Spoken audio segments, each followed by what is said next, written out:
नमस्कार, मेरा नाम है शिवम कुमार लोटसवी और मैं आज आपको सुनाने जा रहा हूँ जैनेंद्र कुमार की लिखी कहानी अपना अपना भाग्य।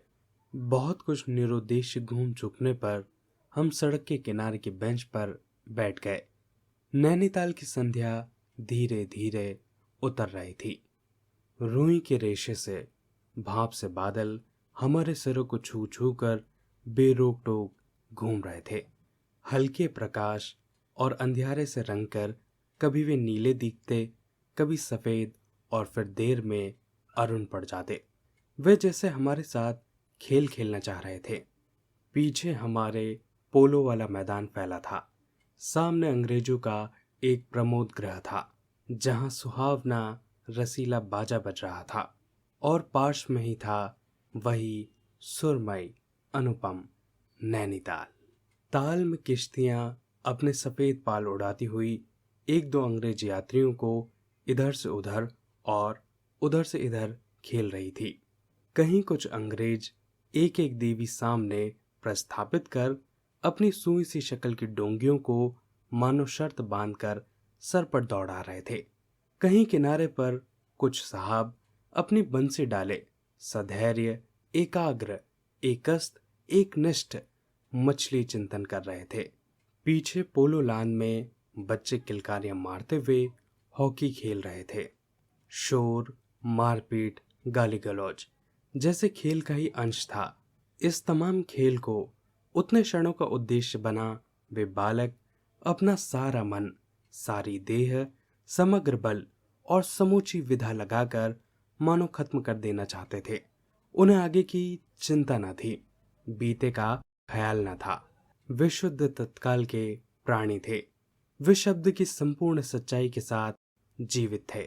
सड़क पर से नर नारियों का अविरल प्रवाह आ रहा था और जा रहा था। उसका न तो कोई ओर था न छोर। यह प्रवाह कहाँ जा रहा था और कहाँ से आ रहा था, कौन बता सकता है। सब उम्र के, सब तरह के लोग उसमें थे। मानो मनुष्यता के नमूनों का बाजार सच कर सामने से इठलाता निकला चला जा रहा हो। अधिकार गर्व में तने अंग्रेज उसमें थे और चीथड़ों से सजे घोड़ों की बाग थामे वे पहाड़ी उसमें थे जिन्होंने अपनी प्रतिष्ठा और सम्मान को कुचल कर शून्य बना लिया है और जो बड़ी तत्परता से दुम हिलाना सीख गए हैं। भागते, खेलते, हंसते, शरारत करते लाल लाल अंग्रेज बच्चे थे और पीली पीली आंखें फाड़े पिता की उंगली पकड़कर चलते हुए अपने हिंदुस्तानी नैनिहाल भी थे। अंग्रेज पिता थे जो अपने बच्चों के साथ भाग रहे थे, हंस रहे थे और खेल रहे थे। उधर भारतीय पितृदेव भी थे जो अपनी बुजुर्गी को अपने चारों तरफ लपेटे धन संपन्नता के लक्षणों का प्रदर्शन करते हुए चल रहे थे। अंग्रेज रमणियां थी जो धीरे धीरे नहीं चलती थी, तेज चलती थी। उन्हें न चलने में थकावट आती थी, न हंसने में मौत आती थी। कसरत के नाम पर घोड़े पर बैठ सकती थी और घोड़े के साथ ही साथ जरा सा जी होते ही किसी किसी हिंदुस्तानी पर कोड़े भी फटकार सकती थी। वे दो दो, तीन तीन, चार चार की टोलियों में निशंक, निरापद इस प्रवाह में मानो अपने स्थान को जानती हुई सड़क पर चली जा रही थी। उधर हमारी भारत की कुल लक्ष्मी सड़क के बिल्कुल किनारे दामन बचाती और संभालती हुई साड़ी की कई तहों में सिमट सिमट कर लोक लाज, स्त्रीत्व और भारतीय गरिमा के आदर्श को अपने परिवेष्टनों में छिपाकर सहमी सहमी धरती में आंखें गाड़े कदम कदम बढ़ा रही थी। इसी के साथ भारतीयता का एक और नमूना था। अपने कालेपन को खुरच खुरच कर बहा देने की इच्छा करने वाले अंग्रेजी द पुरुषोत्तम भी थे जो नेटिवों को देखकर मुंह फेर लेते और अंग्रेजों को देखकर आंखें बिछा देते थे और दुम हिलाने लगते थे। वैसे वे अकड़ कर चलते थे मानो भारत भूमि की इसी अकड़ के साथ कुचल कुचल कर चलने का उन्हें अधिकार मिला है। घंटे के घंटे सरक गए। अंधकार गाढ़ा हो गया। बादल सफेद होकर जम गए। मनुष्यों का वह ताता एक एक कर कर क्षीण हो गया। अब इक्का दुक्का आदमी सड़क पर छतरी लगाकर निकल रहा था। हम वहीं बैठे थे। सर्दी सी मालूम हुई। हमारे ओवरकोट भीग गए थे।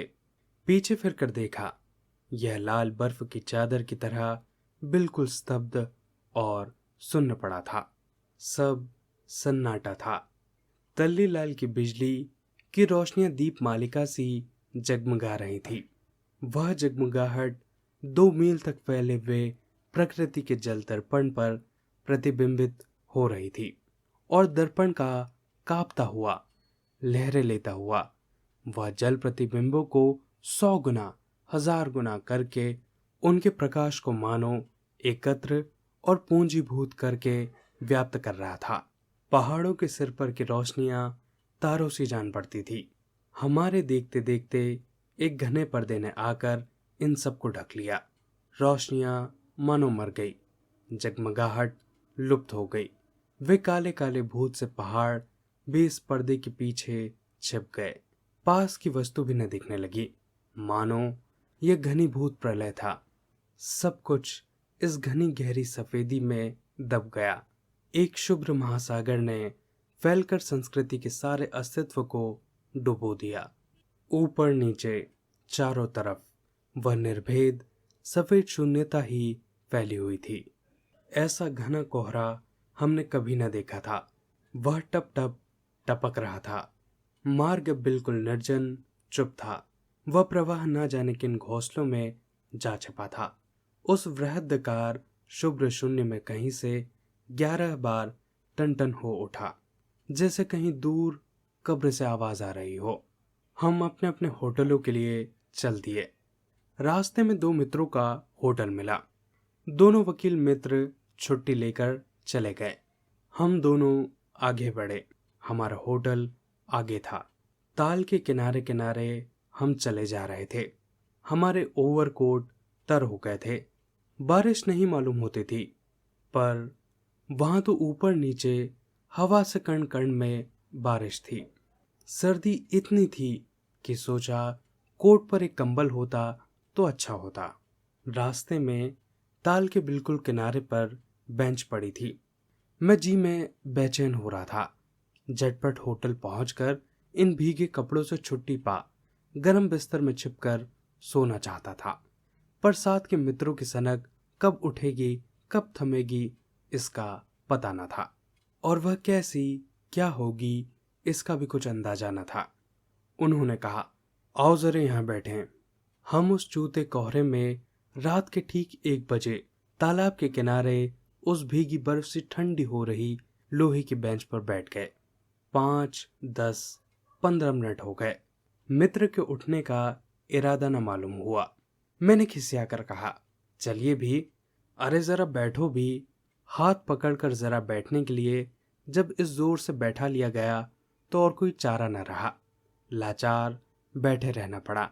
सनक से छुटकारा पाना आसान न था, और जरा बैठना जरा न था, बहुत था। चुपचाप बैठे तंग हो रहा था, कूट रहा था कि मित्र अचानक बोले, देखो वह क्या है। मैंने देखा। कोहरे की सफेदी में कुछ ही हाथ दूर से एक काली सी सूरत हमारी तरफ बढ़ी आ रही थी। मैंने कहा, होगा कोई। 3 गज की दूरी से दिख पड़ा। एक लड़का सर के बड़े बड़े बालों को खुजाता चला आ रहा है। नंगे पैर, नंगा सिर, एक मैली सी कमीज लटकाए है। पैर उसके न जाने कहां पड़ रहे हैं और वह न जाने कहां जा रहा है। उसके कदमों में जैसे न कोई अगला है, न पिछला, न दायां न बायां है। पास ही चुंगी की लालटेन के छोटे से प्रकाश वर्त में देखा। कोई 10-12 बरस का होगा। गोरे रंग का है, पर मैल से काला पड़ गया है। आंखें अच्छी बड़ी हैं, पर रूखी हैं। माथा जैसे अभी से झुर्रियां खा गया है। वह हमें न देख पाया। वह जैसे कुछ देख ही न रहा था। न नीचे की धरती, न ऊपर चारों तरफ फैला हुआ कोहरा, न सामने का तालाब और न बाकी दुनिया। वह बस अपने विकट वर्तमान को देख रहा था।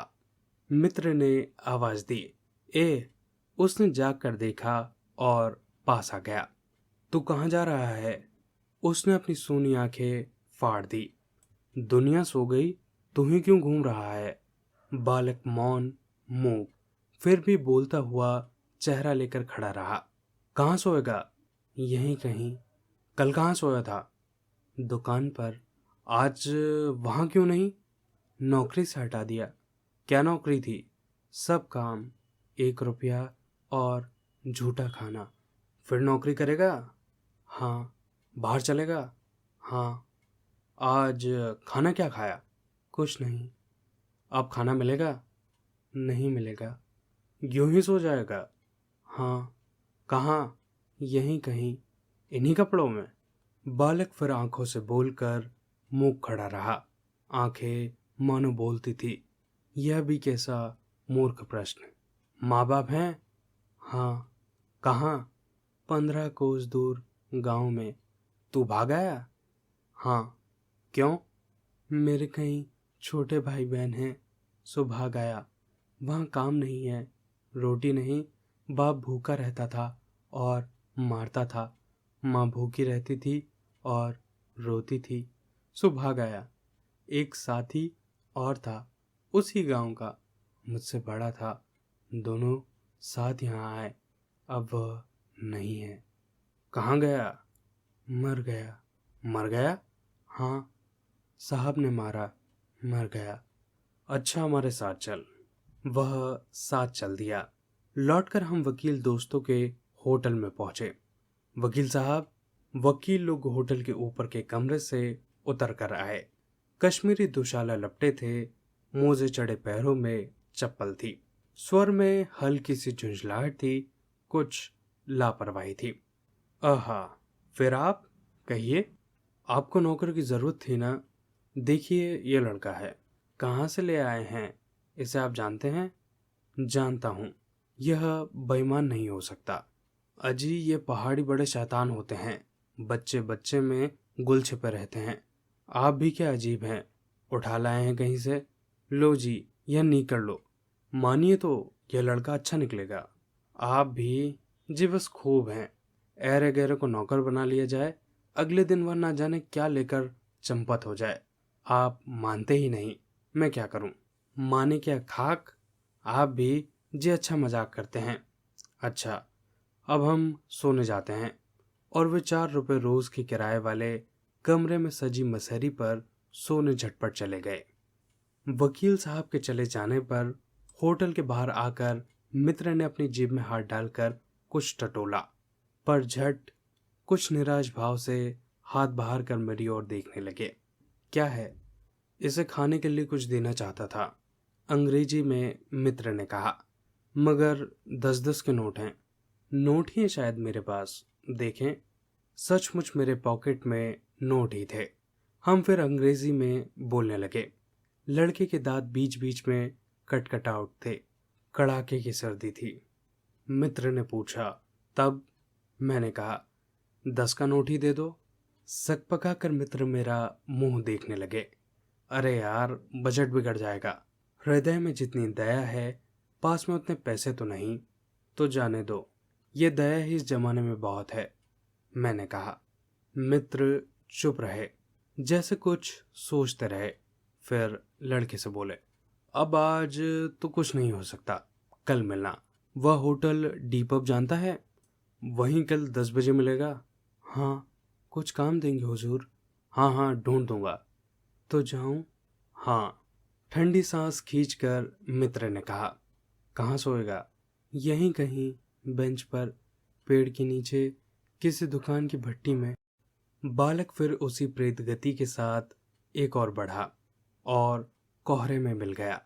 हम भी होटल की ओर बढ़े। हवा तीखी थी, हमारे कोटों को पार कर बदन में तीर सी लगती थी।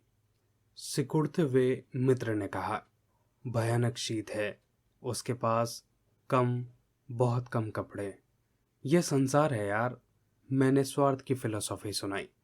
चलो पहले बिस्तर में गर्म हो लो, फिर किसी और की चिंता करना। उदास होकर मित्र ने कहा, स्वार्थ, जो कहो। लाचारी कहो, निष्ठुरता कहो या बेवफाई।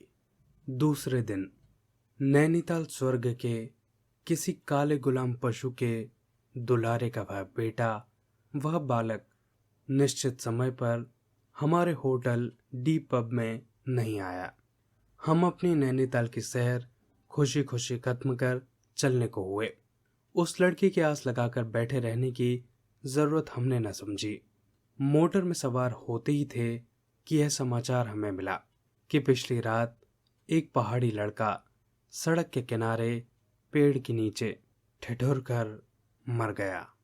मरने के लिए उसे वही जगह, वही 10 बरस की उम्र और वही काले चीथड़े की कमीज मिली। आदमियों की दुनिया ने बस यही उपहार उसके पास छोड़ा था। पर बताने वालों ने यह बताया कि गरीब के मुंह पर, छाती, मुट्ठी और पैरों पर बर्फ की हल्की सी चादर चिपक गई थी। मानो दुनिया की बेहयाई ढकने के लिए प्रकृति ने शव के लिए सफेद और ठंडे कफन का प्रबंध कर दिया था। सब सुना और सोचा, अपना अपना भाग्य। आप सुन रहे थे जैनेंद्र कुमार की लिखी कहानी अपना अपना भाग्य। आशा करता हूँ कि आपको ये कहानी अच्छी लगी होगी। अगर आपको ये वीडियो अच्छा लगा हो तो प्लीज़ इसे लाइक कीजिए। अगर आप चैनल पर नए हैं तो प्लीज़ इसे सब्सक्राइब कीजिए। अपने आसपास सफाई बनाए रखें और एक पेड़ ज़रूर लगाएं। आप सभी का बहुत बहुत धन्यवाद।